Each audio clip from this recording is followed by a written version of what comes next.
Welcome to the MOTU booth here at NAMM 2015. Here is DP9. I'm going to start from the little and go to the big. So we'll start with some of the more subtle type stuff. I'll go to the project menu, and we have a command that says add track, and this is where I can add MIDI tracks or audio tracks or instrument tracks, but I'm only adding one type of a track at a time when I use this command. So now we have a new menu item called Create Tracks. And it opens up this little window, and I can choose track type. All right, so I'll say, all right, I'd like to add MIDI tracks in. I'd like to assign the MIDI tracks to this particular output, and I'd like to create 4 MIDI tracks that are being sent to consecutive outputs. So that means that perhaps what I'm going to do is add a bunch of MIDI tracks in that are all going to the same multi-timbral virtual instrument, but they're all going to be set to separate MIDI output channels. At the same time, I think I'd like to add in a mono audio track, a stereo audio track. And again, you've got all the functions of how many tracks you'd like to add, what input and output assignments you'd like to have for these tracks. And once I've set up my template, then I hit OK, and the new tracks get added in, and here they are at the bottom of the list, or underneath whatever track might have been previously highlighted. So this is just a convenient way for adding more tracks into your session with a single operation. I'll undo that. We'll switch over to the, let's start with the MIDI editor. And here I see a MIDI track, we see some MIDI notes, and then down at the bottom of the MIDI editor, we see 2 different types of automation information at the same time. But what if I want to look over my sequence editor, and there's my MIDI track with the MIDI notes, and I'll say, okay, show me the note velocities. And in this view, in the sequence editor, we're looking at audio and MIDI in the same window.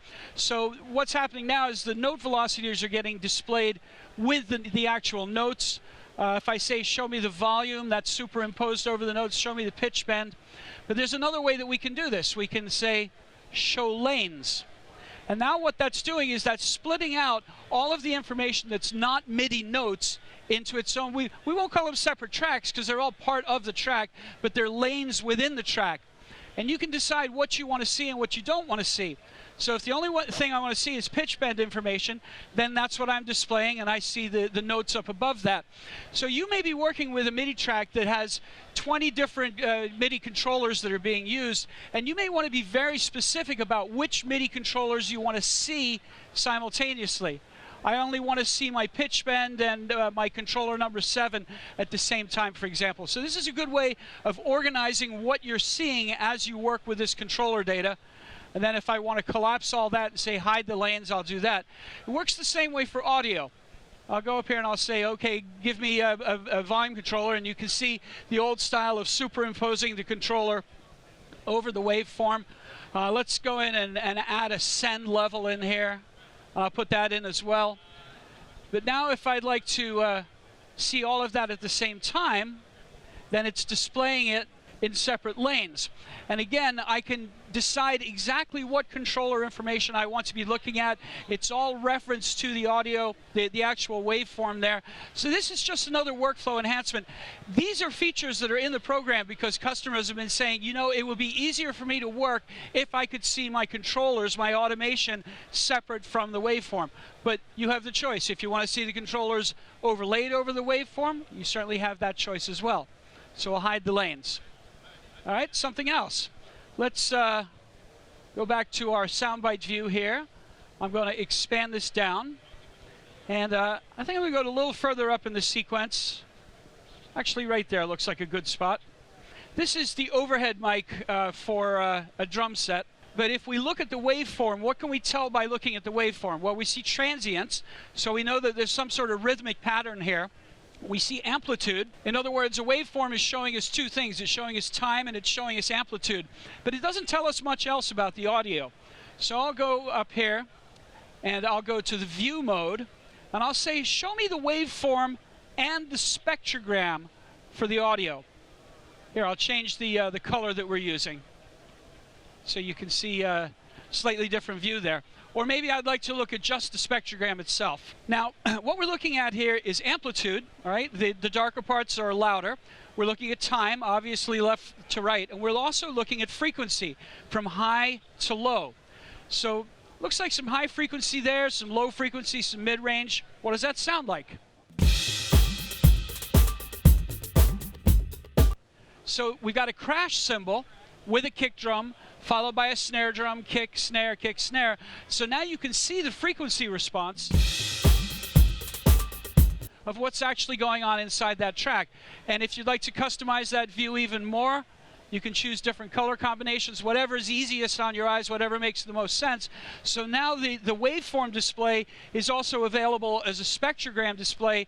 So now you see amplitude, time, and also frequency response of the signal that's going on in there. Here's a cool little feature. I'll go over to the sidebar.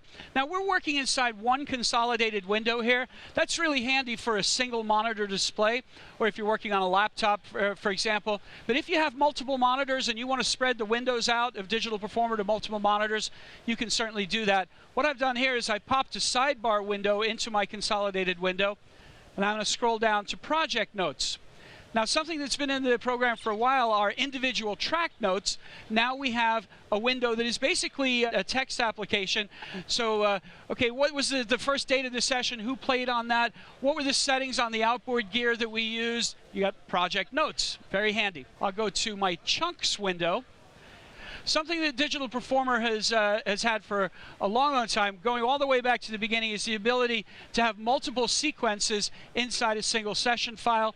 I've switched over to a different sequence that has a bunch of MIDI tracks in it. And let's take a look. And we see this notation example. Okay, I'll zoom down a little bit on that so we can see it in a bit more detail. Something that Digital Performer does very well is transcription. The process of turning played music into sheet music is a question of interpretation. What's the difference between a C sharp or a D flat? What's the difference between a quarter note and a dotted quarter note? There's a certain amount of interpretation that goes into that process of transcription, and this is something that Digital Performer does very well. These are not hard quantized notes, but they come out very cleanly in the rhythmic display. And if you're playing into a grand staff, if you're playing a piano, Digital Performer does intelligent hand splitting, left hand to the bass clef, right hand to the treble clef. It doesn't use a fixed split point. So DP does this great job of transcription, but you may find yourself in a situation where you want to take the transcription from Digital Performer into a dedicated graphics notation program, perhaps Sibelius or Finale. They're two of the better known programs. Now, if you do that transfer using a standard MIDI file, then you lose all of this transcription. MIDI doesn't know the difference between a C sharp or a D flat. And whether it's a quarter note or a dotted quarter note, MIDI makes this interpretation, well, it doesn't display it as a quarter note or a dotted note, it just has a duration, which means that the next program that looks at it has to make that decision again as to what this is, the placement of the notes and so forth. MIDI is very literal. So what we've just added in, I'll go up to the File menu and I'll choose Export. Export as music XML. So what we're doing is we're saving this file as XML. And XML is a file format that is used for music notation. It's not a MIDI file format, it's a notation file format. So I'll just save this up onto the desktop. And conveniently, I happen to have Sibelius running in the background. And Sibelius has a function where it can import a music XML file. So we'll go ask it to look for that same file up on the desktop. There it is, the file I just created. I'm just going to use the default settings in Sibelius. And it opens up. And if you compare the rhythmic display, the dynamics markings, the staves, the labeling, the lyrics, Digital Performer can now export what you see in the QuickScribe window into a program that has XML import functions, and now you get a way to take that beautiful DP transcription into another program. And let's just do a quick recap of what I've been talking about here. New tracks wizard, automation lanes, spectral display for the audio waveforms, project notepad, XML notation export. But there's more. A few years ago, MOTU came out with the MX4 multi-synth, and this was a product that was sold separately from Digital Performer. And MX4 is now going to be included. We've updated MX4 to be a 64-bit plugin. And let's take a look at our MX4 synthesizer. So I'll just open it up here. Now, it's a virtual instrument. It is a synthesizer. Look me explain a little bit about what's going on here. The 4 in MX4 stands for 4 different types of synthesis. This is not a sample player. We're actually making sound, and there's different ways to make sound. Subtractive synthesis is when you start with a simple waveform like a sine wave or sawtooth, rectangle type of wave, and then you run it through LFOs. We've got 6 LFOs. You run it through envelopes. We've got 4 different envelopes. Run it through filters. We've got 2 different filters. We've got distortion. We've got a delay. We've got chorus. So that's subtractive synthesis. There's 3 oscillators in MX4, and these are different functions of how the oscillators work. And what we see is that this oscillator is being used to frequency modulate this oscillator. So now we're talking about frequency modulation synthesis. The Yamaha DX7 is probably the best known example of frequency modulation synthesis. And the way it works is, with the Yamaha DX7, it was all sine waves. There was 6 oscillators, or operators they called it, inside the DX7, and every one of those oscillators put out a sine wave. But then the sine waves were used to influence each other. So you might have one sine wave which is called the carrier, that's what you're going to listen to, and then you use another sine wave which would be called the modulator, and that could be very, very high frequency, and it would change the wave shape of the original carrier oscillator. So it creates a different type of sound, this FM synthesis. So we're doing FM synthesis between these 2 oscillators right here, but these are not sine waves. If we look here, we see that this is a wavetable. And as I move this command, it changes the wave shape. So we're not just working with sine waves, and let's listen to this. I'm going to turn the delay off so we can hear a more pure tone. All right, FM synthesis gives us that bell-like sound, that metallic bell-like sound. And listen what happens when I change the wavetable indexing.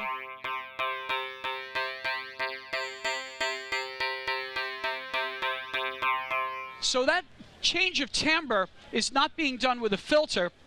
It's being done by using a different wave shape as the modulator to the carrier.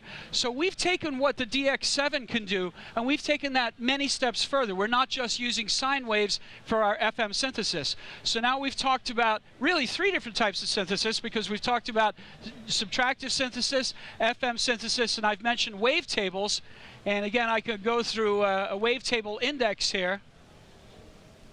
And a wavetable is a collection of waveforms. So these are all digital wavetables. Right, here's another collection of wavetables. Each of these wavetables gives you a collection of waveforms. Let's try a different sound that's based on wavetable synthesis. I've got a number of MX4s up and running here. So I'm going to hold down a single key.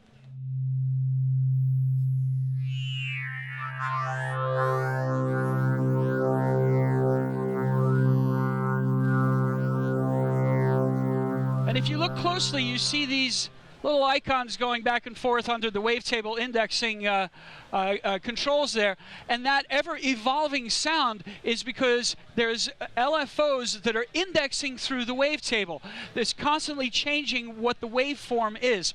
One of the first things I noticed when I first got into synthesizers, my old ARP Odyssey or whatever, is you'd set up a sound, and every time you played the key, it was exactly the same sound. But with wavetable indexing, it means that the sound is constantly changing, constantly evolving, and it's got life to it. It's an organic sound. Now, let's see, one more type of synthesis. I mentioned that there was 4 different types of synthesis.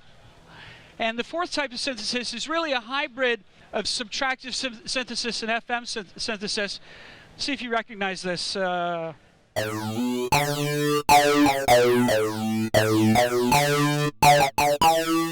is what's called oscillator sync synthesis. So we're working with pulse width modulation.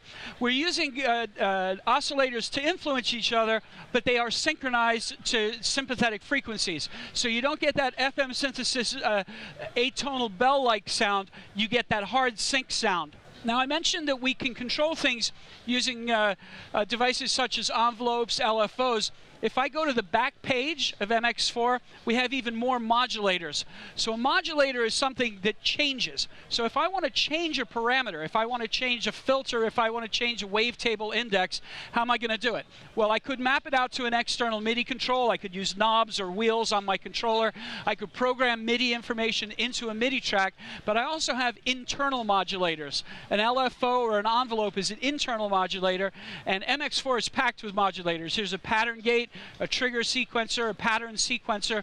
These are all devices that can be mapped out to parameters that make sound or shape sound, and they can then change those parameters. So let's try an example here. I'll go to, let's see, rhythmic sync. These are all banks of sounds. There's over 600 presets that ship with MX4. And of course, you make as many presets as you like, but check this sound out.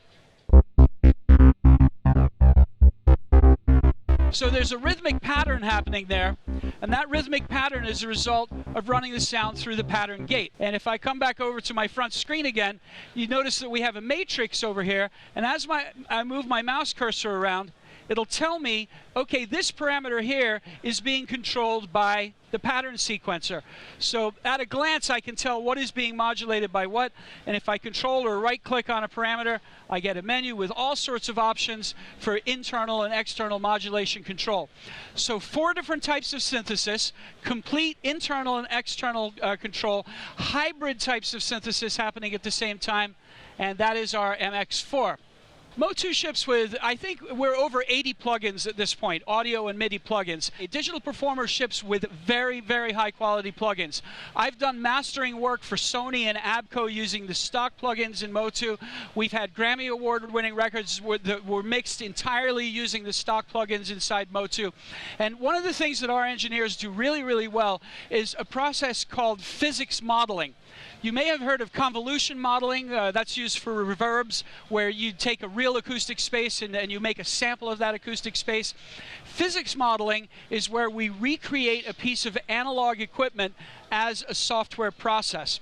And we've done some really classic pieces. A few years ago, we took the LA2A optical compressor and we did a physics model of that. And we're talking about going back to the original schematic circuit diagrams of these devices, modeling every resistor, capacitor, vacuum tube, transistor, whatever's going on in there, all gets modeled in the software. Then we take the actual piece of hardware, send signals through it, twiddle the knobs, compare what the real hardware does to what our software is doing, fine-tune the software, and now our software is a model of the actual hardware. And included with DP9 is going to be our software model of the 1176 compressor. Back then they called them limiting amplifiers. I mentioned the LA2A, that's an optical compressor. The 1176 is something called an FET or a FET compressor. So bass is a classic use of the 1176, but put it on snare drum, kick drum, vocals, whatever you like. Compressors are like paintbrushes. You use the flavors where you need them. We've also got some real fun stuff in here. I've been an Electro-Harmonix fan since I was a kid, and one of the stomp boxes that they make now is called the Polyphonic Octave Generator. It's the best tracking octave generator that I've ever used. They really seem to have got it right. You can play chords through this thing if you're playing guitar, for example, and it'll give you octave versions of those chords. So we've modeled the Electro-Harmonix Polyphonic Octave Generator. Here's a classic device, and I say classic because this was invented over 30 years ago. I'll bet you everybody that's here at the demo right now knows who Craig Anderton is. I bought his book, Electronic Projects for Musicians. One of the projects in Electronic Project for Musicians was the Quadrafuzz, and this is our homage to Craig, if you will. This is our thank you back to him. We've modeled the Quadrafuzz. Now, what's cool, what's unique about this? Well, Craig's original design was to take the incoming guitar signal and split it into 4 frequency bands and have separate distortion circuits for each of those frequency bands. The other thing that Craig did with this is, anytime you run into Craig, ask him about LEDs. So the Quadrafuzz was based on creating distortion using LEDs. And it gives you a really sweet singing type of distortion. The last plugin I'll show you, but Stevie Wonder used a Mutron on the higher ground. Pete Townsend, Jerry Garcia, of course, was kind of a signature sound for Jerry Garcia. A lot of people were using this envelope follower. It's still made under a different brand name now, but this is the classic envelope follower. So let's have some fun with these. I'm going to start off with bass. May I invite Warren McRae up onto the stage? Warren is going to help us out. Warren, thank you very much. By way of introduction, if you've seen Tina Turner live, Warren was the bass player. When I met Warren, he was playing bass for Joe Cocker, Taylor Dane. Warren's the real thing. All right, let's help Warren out a little bit with the compressor. And I'm going to go looking down here for my new FET 76 compressor. Now, the point behind the 1176 is not to make it louder. We certainly can. It's to even it out. So you have a little bit of that. Warren, can you try us out through that?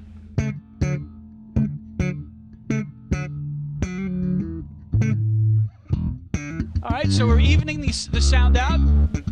When he does his slapping and popping, get a nice even tone all the way through. All right, now we're really going to have some fun. This is the Micro B. And let's start off with basically no effect.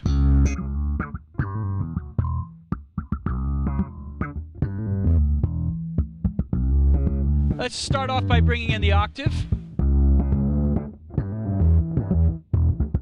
Now let's bring in the sub-octave.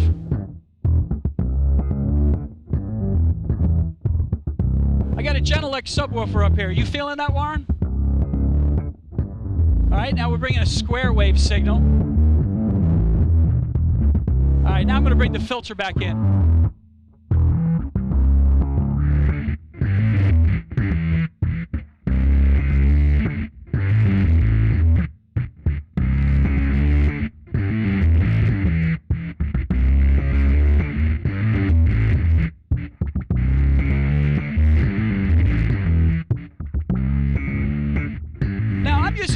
To control these parameters, but I actually don't need to do that.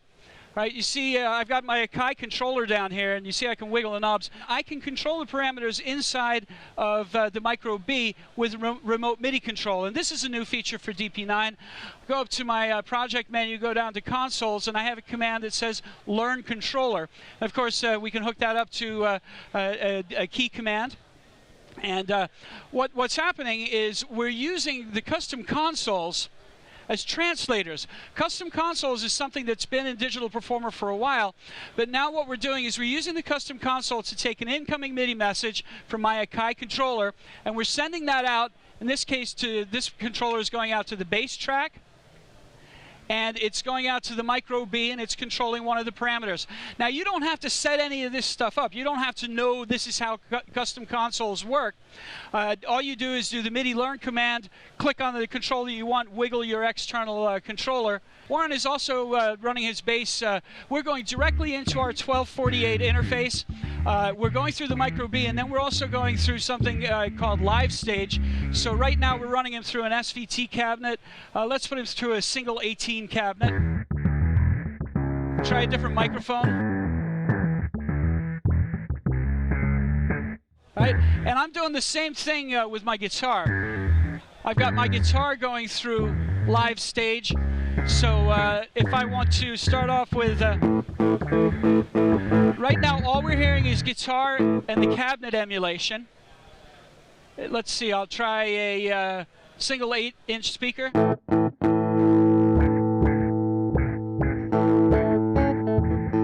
Different microphones if I like. Let's go for a big fat guitar sound. I'm going to go for a Marshall cabinet here. And let's bring in the multi-fuzz. And this is the Craig Anderson multi-fuzz.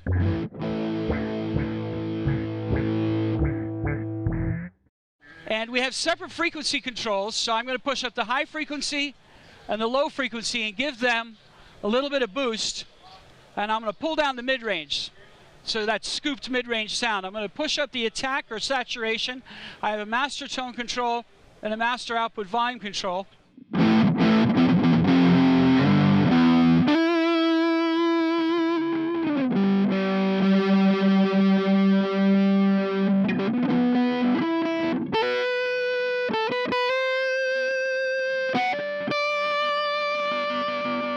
that LED diode distortion is just a sweet singing distortion. Let's take it in the other direction. I'm going to pull down the highs, pull down the lows, bring up the mids. And you can decide where in the frequency band you want the distortion.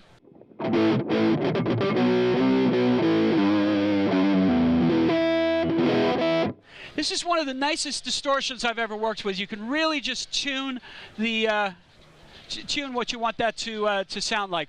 All right, so that's our multi-fuzz. I've got my own micro G. This is like the micro B, but it's tuned for the guitar.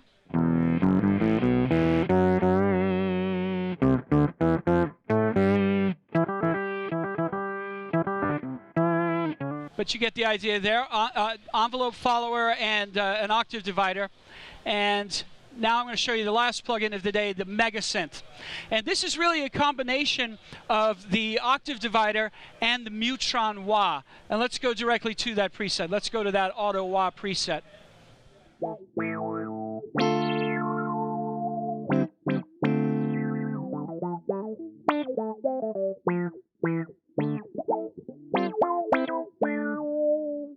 Jerry Garcia, man. All right, now let's try a different preset altogether. Let's go to simple tremolo here.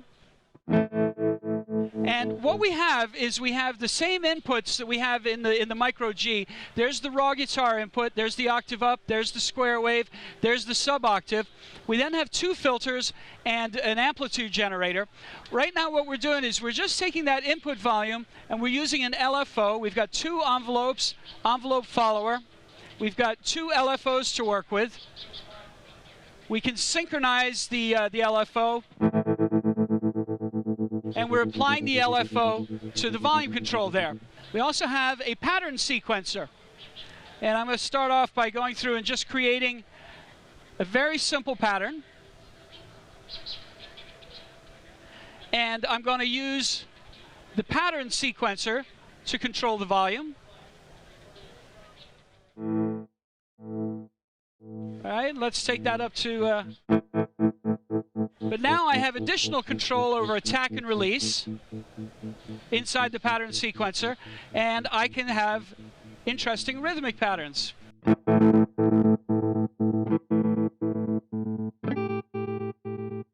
then I can start doing interesting things like, okay, let's do that with an octave.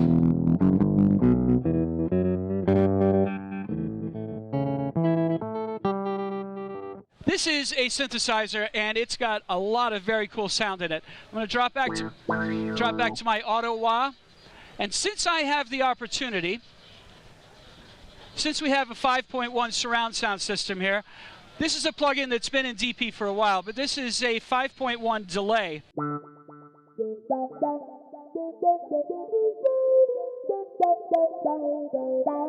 This is more fun than people should be allowed to have. So Warren, are you ready? Let's see what we can put together here. In E.